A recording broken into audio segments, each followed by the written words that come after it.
Our grocery budget works out to be $4.44 per person per day, and these are all the groceries that I got for the month of February to stay in that grocery budget.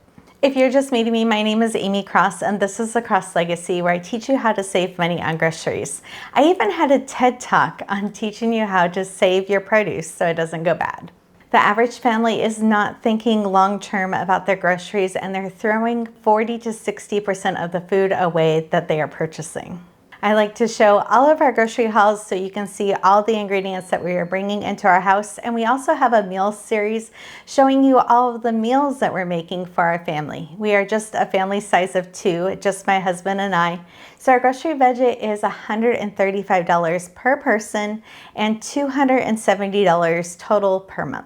So for our February grocery haul, we normally go to Costco for our first stop. We have now moved to Eastern Washington, and Costco is about an hour's drive for us. So we went to Costco first, and then we went to Fred Meyer's, which in Washington is Fred Meyer's, but in other parts of the country, that is a Kroger brand. And I finished this off just picking up a couple things at our local small town grocery store. At the end of this video, we will share all of the totals of how much we spent at each of the locations and how much we have left over. So for this produce haul, we are going to talk about all of the produce items all together, and I picked them up at the 3 different stores. The first thing I want to talk about is strawberries. I love being able to get these large strawberries that are coming back into season in February. We like to take a really long break of berries, normally from around September to February, and then that way we're really excited to get fresh strawberries back in the house. That way also we are getting things when they are in season, and we're really looking forward to the next season when the next items are coming into season and we can get the best deals. For us, it also means Valentine's Day, and every single year for 2 decades, we have done chocolate fondue at home for Valentine's Day, and it always has strawberries with it. I went grocery shopping on Saturday, February 7th, which was the day before the Super Bowl. And I'm here in Washington, so we were really excited about the Seahawks playing in the Super Bowl. But these bananas, I made sure to get organic because I know that they're going to stay fresh until that chocolate fondue on Valentine's Day. They're going to stay fresh because these are organic. They're not sprayed with ethylene. And with the wrap on the top will also help slow down the spread of any naturally producing ethylene in the bananas. So even if you don't care about buying organic or conventionally grown, organic bananas and avocados will help save you money. So these 2 items, bananas and avocados, will end up saving you money because they don't ripen overly fast by being sprayed with commercial ethylene. And now that I'm holding the avocado, we will talk about where it should be stored. This avocado will stay fresh for a month in my crisper drawer because I'm going to be storing it with lemons. So any kind of lemons or citrus are produce buddies, and they stay fresher longer when they're stored together. We like eating produce in season, and since this fall, we've been eating through an entire bushel of fall harvested apples, but we do like green Granny Smith apples with our cheese fondue that we have for Valentine's Day. So I made sure to pick a couple of these up. These apples, I'm going to make sure that I store them up on the shelf in my refrigerator and not near any of the oranges. If you don't know, oranges, apples, and bananas are not produce buddies and should not be stored near each other, where the things like avocados and lemons are produce buddies and stay fresher when they're stored near each other. I always get a 6-pound bag of carrots. We go through the entire bag every single month, and I use this a lot for our meals, but also for snacking, especially in that pre-dinner time. We have veggies that we set out every single night, and one of my kiddos ends up calling me most of the time on their way after work, on their way home, and always is laughing that I always am trying to finish a piece of carrot before I start talking. I also made sure to get a bunch of celery. We always have celery that we are adding to our meals, but Mike likes some for snacks also. Now, isn't this about one of the largest cucumbers that you've ever seen? I made sure when I was picking it out, I was feeling the ends of this to make sure that it wasn't mushy. Sometimes if they get too narrow at the ends, those will go bad first. So as I go to cut this, then I will put it in a glass jar and it will stay fresh for over 10 days. I do like to keep some frozen peas in the freezer and realized that I was out the last time that I wanted to make tuna casserole, which I seem to use that a lot. And also going into March, I like to make shepherd's pie. Instead of getting the larger bags of frozen peas at Costco, I like to get them in the smaller bags at the grocery store. Most of the time, I normally get peppers at the grocery store, but when I went to go do that in January, the price was really high.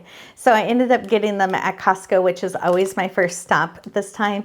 And I do have a bunch of peppers that are in the freezer, so these we are going to save for fresh eating. Mike has decided recently that he likes beets, so I'm really excited that he likes a new vegetable that used to be on his no-go list. And so I was able to get some more beets for this season. We're kind of wrapping up the end of the season for beets, so these might be the last that we get.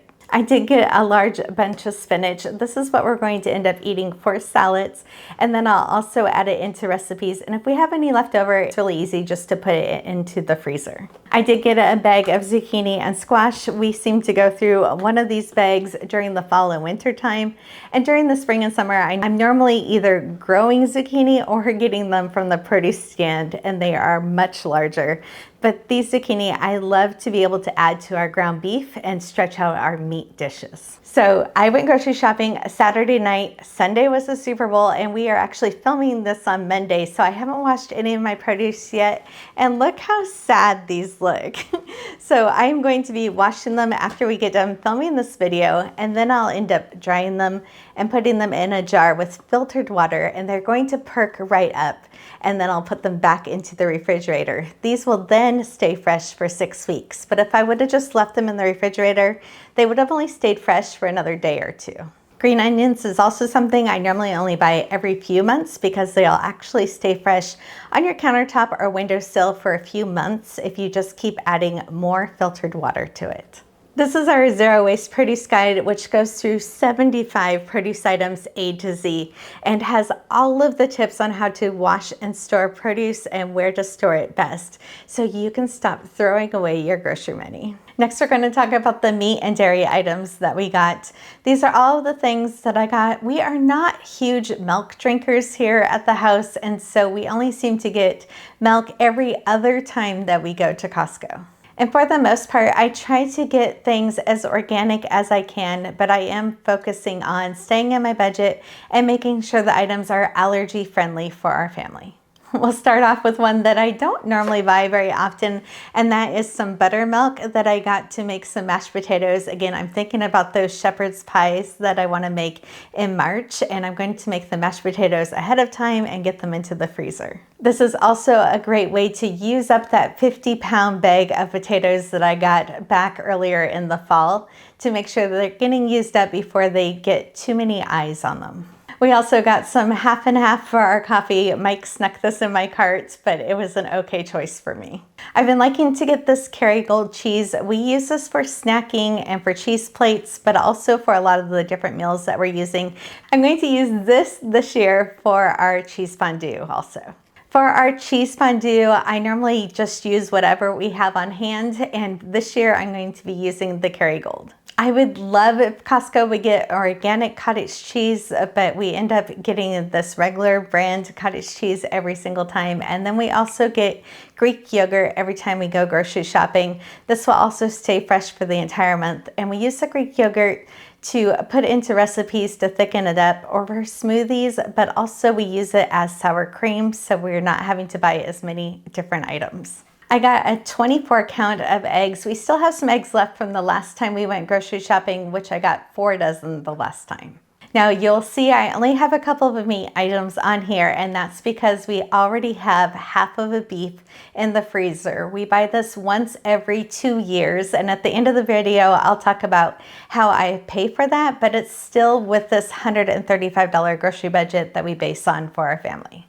I did get this 4 pounds of bacon from Costco. We like to get these every few months, and then I divide them up and we use them for multiple meals over multiple months. So this is a great $21 purchase that I got to add to our freezer. This Canadian bacon is also something that I like to have in our freezer. We keep a little section of items in our freezer all together to make pizzas, so we can have homemade pizza at any time. And we also like to have this on breakfast sandwiches. So this is another item that I'm going to be dividing up, and it's going to last for multiple months for us. During the winter time, I suffer from reflective sympathetic dystrophy. It's a chronic illness that affects how I feel, and in the winter time, it makes me more achy than the rest of the year. So I'm not normally making like pizza dough from scratch, and I found that these pitas, they're really perfect for personal size pizzas, and we keep these in the freezer and we can pull out 2 or 4 at a time. I knew we were out of coconut milk in our pantry and this was on sale, so I made sure to grab it, even though I know that I probably won't be using it until later in the spring and summer when we seem to make more shrimp recipes. Our bang bang chicken and shrimp is one of our favorites that we make, and I always need coconut milk for this. So that's one item that I do get to watch for it to be on sale, knowing that I'm not going to use it for a couple months. And then when I do need it, it will be on our pantry shelf. Over this winter, I've made a couple roast and have sliced it thinly and put it into the freezer so we could have French dips anytime later this spring or summer too. And so I made sure to get 2 𝐂𝐎𝐍𝐍𝐄𝐎 sauces so I had a backup on my pantry shelf, and these last for over a year in the pantry. These are the ones I got because this is what Mike really enjoys, but I have found an allergy-friendly one that's on Amazon if you're looking for one that is gluten and soy-free. I'm trying to try out some more bean recipes. They seem to be really popular right now, and it seems like butter bean recipes are super popular, which I know are lima beans, but I actually went to 3 different stores looking for lima beans here in the area, and I couldn't find any canned, which was just kind of funny. So being in Washington, we definitely have different grocery items that are available other places, but I was able to eventually find some that were dried. I have a ton of beans in our long-term food storage. Again, that's food that we have bought in over the last 20 years, and it is in our food storage that we can continue to use in an emergency, but lima beans wasn't one of the items that I had there. And brown lentils was something that I'm also almost out of in our long-term food storage. And so I grabbed a smaller bag of this. Probably sometime in the next couple months, I'm going to add a larger bag into our food security. But again, this is stuff that I buy with my grocery budget, and over the last 20 years have collected these items that will last for decades. On my search for the lima beans, I did pick up a couple cans of the Great Northern beans so I could just have these in the kitchen, and they were really handy whenever I'm going to go to use them. Not only for adding beans to stretch out that meat budget, so you're adding protein and fiber, but we also have one vegetarian in our family, so when they're over, I want to make sure that they're also getting protein and extra fiber in the dishes that I'm making for them. And for snacky stuff, I ended up getting a huge bag of chips. Normally I get the organic one. They were out. Again, I went grocery shopping the day before the Super Bowl, so things were kind of picked over. But we love to have nachos, and I've also been craving some creamy spinach artichoke dip that I have all the ingredients for. I will store the extra tortilla strips in a glass jar, and these will stay fresh for a couple months so we can use them as snacks or nachos for a while. And we can't forget the chocolate chips. We need these for the chocolate fondue, and I honestly was kicking myself because there was a much larger bag at Costco for $15, and I didn't think that we needed that many chocolate chips, but then I ended up paying $5 for this little bag. But really, this is the only special item that we need to celebrate Valentine's Day in our family, so it's much cheaper than going out for an expensive meal. Okay, now for the totals. At Costco, I spent $134.06. And then at Fred Meyer's, which is like Kroger and other parts of the country, I spent $35.67. And at our local grocery store, I spent $10.18. I keep track of all of these totals here in my planner. So that is a total of $179.91. In my grocery account, I start off the month with $270 being added to my grocery account. So I have $90.90 left over for my February grocery budget. My January 2026 grocery carryover was $71.09. So just in these last 2 months, I've been able to set back $161.18. And this doesn't include the money that I had in there previously from 2025 with that carryover. I just kind of leave that in there as a buffer. And then when we go to buy meat, it's going to be about a year and a half from now, I will have this money that I've saved in my grocery budget to pay for that meat purchase. We have one separate grocery debit account that all we use that for is groceries. So no household items, it's just groceries. It's just the ingredients that we are going to eat over the next couple weeks or couple months. And then I don't use that account for anything else. So we don't use it to get gas or get coffee. That money is just always there as food security for us. I keep track of all of our grocery shopping trips here in my meal planner, also the meals that I'm making and the ingredients that I have in my house. So I always know where we stand with ingredients and with meals, especially how we're doing on our budgets. And then we also have our Zero Waste Produce Guide, which goes over 75 produce items A to Z to teach you how to save money on groceries.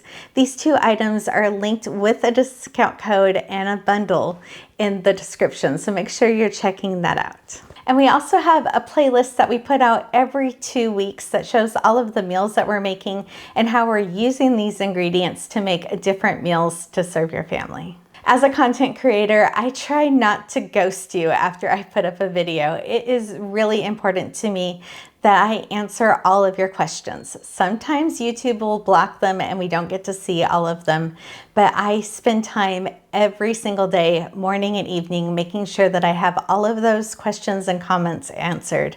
If you ever have any questions about groceries or wanting a link to a recipe or needing a tip for something, please let me know. I am happy to answer your questions.